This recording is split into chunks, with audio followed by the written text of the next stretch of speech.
नमस्कार दोस्तों, एक बार फिर से बहुत बहुत स्वागत करता हूं आपका अपने चैनल डी प्रॉपर्टी इन्फो में। दोस्तों, कई सारे हमारे व्यूअर्स का सवाल आया है और उनका एक ही सवाल है कि सर, जब हम कोई प्रॉपर्टी ख़रीदने जाते हैं तो हमें प्राइस काफ़ी हायर साइड पे मिलते हैं, काफ़ी हाई मिलते हैं, और जब हम अपनी प्रॉपर्टी को बेचने जाते हैं तो वही दाम काफ़ी लो हो जाते हैं, काफ़ी कौड़ियों के भाव लगाए जाते हैं। ऐसा क्यों होता है? तो देखिए दोस्तों, सबसे पहले मैं आपको बताना चाहूँगा कि यहाँ पर जो भी चीज़ मैटर करती है वो है हमारी एक्सपेक्टेशन।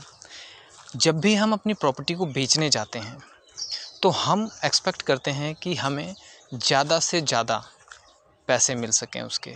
लेकिन जब हम कोई प्रॉपर्टी को ख़रीदने जाते हैं तो हम चाहते हैं कि यार वो कम से कम हमारी इन्वेस्टमेंट हो और कम से कम दाम में हम उसे ख़रीद सकें।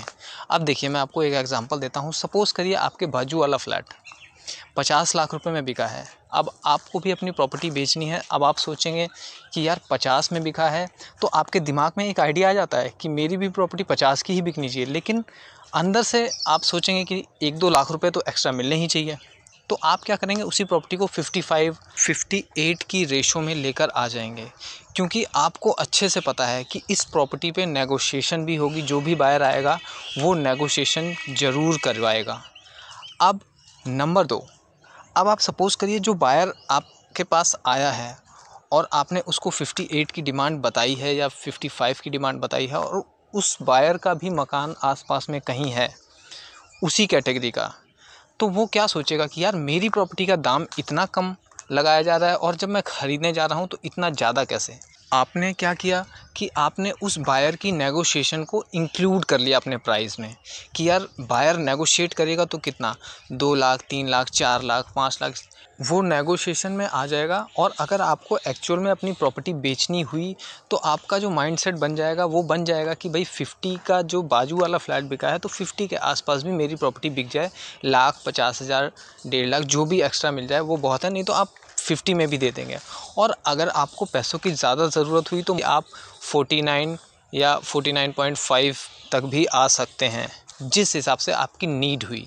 अब दूसरी बात, सपोज़ करिए जो बायर आपकी प्रॉपर्टी लेने के लिए आया है उसे भी अपनी प्रॉपर्टी सेल करनी है, सेम कैटेगरी की और आपके आसपास के एरिया में ही है।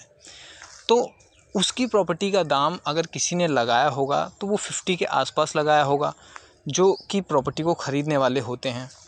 तो उसे ये लगेगा कि यार मेरी प्रॉपर्टी का रेट 50 के आसपास है, एक प्रॉपर्टी 50 की बिकी भी है यहाँ पे, लेकिन जब मैं ख़रीदने जा रहा हूँ तो मुझे 58 बताया जा रहा है। ऐसा क्यों?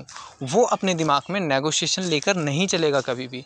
तो उसके दिमाग में यही आ जाएगा कि यार जब मैं अपनी प्रॉपर्टी बेचने जा रहा हूँ तो वो 50 की बताई जा रही है, और जब मैं ख़रीदने जा रहा हूँ तो 58 बताई जा रही है, तो वही गैप आ गया। तो दोस्तों, यही हमारी अलग अलग एक्सपेक्टेशंस होती हैं जब हम किसी की प्रॉपर्टी को ख़रीदने जाते हैं तो, या अपनी प्रॉपर्टी को बेचने जाते हैं तो। उम्मीद करता हूँ दोस्तों आपको अच्छे से समझ में आ गई होगी ये बात। और भी कोई सवाल है तो बेझिझक पूछ सकते हैं। बहुत बहुत धन्यवाद।